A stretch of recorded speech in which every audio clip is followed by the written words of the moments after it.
So ever since the game came out, I started joining multiple communities such as a Facebook group and the Outer Worlds subreddit, and I explored and analyzed what was being said there. You know, I conducted research because that's basically the only thing that they teach me in school, so I'm pretty good at it.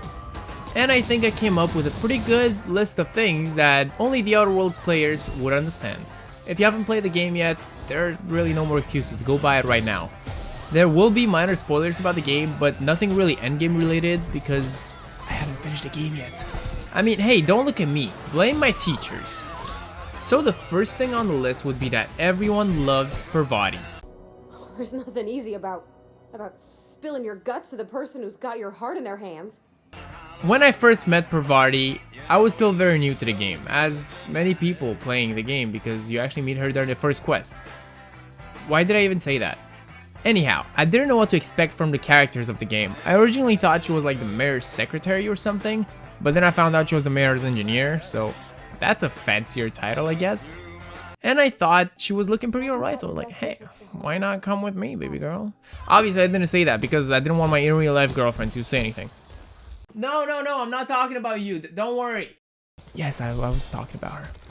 So going back to Parvati, she started growing on me. I was only in the game for like 2 hours or so, and I would be willing to sacrifice my life for her. This meme sums it up perfectly, actually. I've only had Parvati for a day and a half, but if anything happened to her, I would kill everyone in this room, and then myself. So the second thing on the list would be that overwhelming feeling when you open the world map. So there are just so many planets and so many other places to explore. I'm assuming most people followed the quest marker like I did, because I didn't know where else to go from that. It was at this moment when you opened the map that you said to yourself, well, there go all my plans for the next 5 weeks. Hell, maybe 5 months. Who even needs to celebrate Christmas this year? You just realized what you got yourself into. A huge game filled to the brim with locations to explore, quests to complete, and people to talk to. It's not the best choice. Shut the f up. Admit it, that slogan gets on your nerves, and for all the wrong reasons. We all understand the concept of corporations taking over the entire galaxy, but do they really have to put it in your head all the time? Well, I mean, as a marketing student, I have a little devil on my shoulder saying that yes, it is necessary for them to do that, but for f***'s sake, Spacer's Choice. Couldn't you have chosen a different tune at least? My next point would be that there's no radio, so when I'm playing Fallout, I don't know about you, but in fact, I do know about you. The radio inside the Pip-Boy is really important as it adds something nice to listen to as we explore the wasteland and kill enemies. That is something that is missing from the Outer Worlds. Now, I'm not saying that the game should rip off the Fallout franchise even more and introduce a music playing smartwatch, but it would be kinda nice to have something nice to listen to while we kill through Mantiqueens, especially on Monarch, but I'll get to that soon. Oh my god, Monarch. The companion helmets. So you want to see what Parvati would look like with a helmet on? You look at her for about 2 seconds and a half and then you say to yourself, oh man, I miss her adorable face.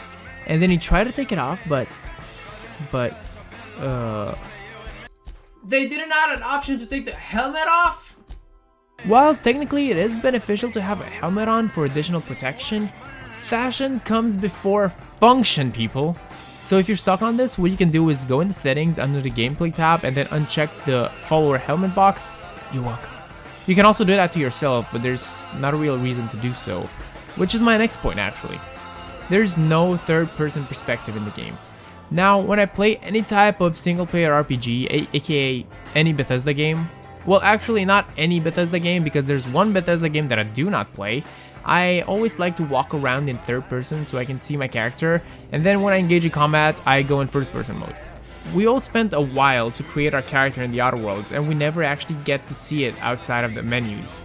Or if we wait for the game to get bored and spiral a camera around us or something. If mods were to be made for this game, I'm pretty sure that the third person mod would be the most popular. I want to start a petition, a revolution, that Obsidian creates a patch in which they introduce third person mode. No need to thank me, but all we need to do is act.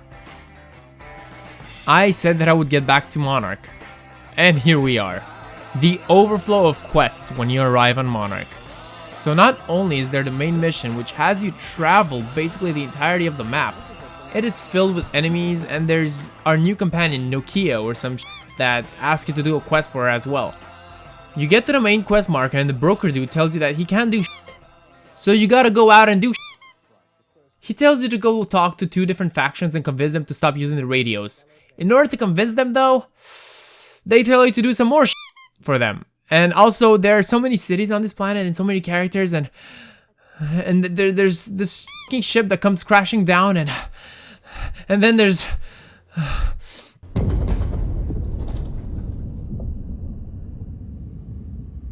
You get my point though. Monarch is a really cool place, but I decided to visit it on a Monday night at 9 PM, and I wanted to have that one quest finished by the end of the night. And all I can tell you is that Tuesday was a very, very long day. Oh, the Bethesda bullying. Now, I don't condone bullying or anything, but Bethesda has been a bitch lately, and we all know that. I'm not gonna diss Bethesda too much because it would be cool to work there in the future if they actually fix their shit. But holy shit, they got roasted this year with the release of the Outer Worlds, and the players of this game are laughing hysterically at it. I mean, the sense of community with this game is incredible. This comes from a dude who never joins communities usually. I just play the games. I mean, to be fair, I mostly play older games and those communities aren't really that alive anymore, but I feel like the bullying brought us all together, and it's amazing. And my last point today would be the elevator horror. So imagine this, you have 2 followers with you running behind you. You need to take the elevator to get to where you need to be, and they just appear behind you like. It's actually really, really scary and very unsettling. They simply appear there and start staring into your soul. I think I would have preferred for them to take the next elevator and be late. I mean, that's just a thought. So I hope you guys enjoyed this video. As always, hit the like button if you did and subscribe for more. If you are new to this channel, welcome. And if you're coming back, welcome back, people. So I hope you guys enjoyed this, and I will see you in the next video. Probably next week. Hopefully before that, but we'll see about that. See ya.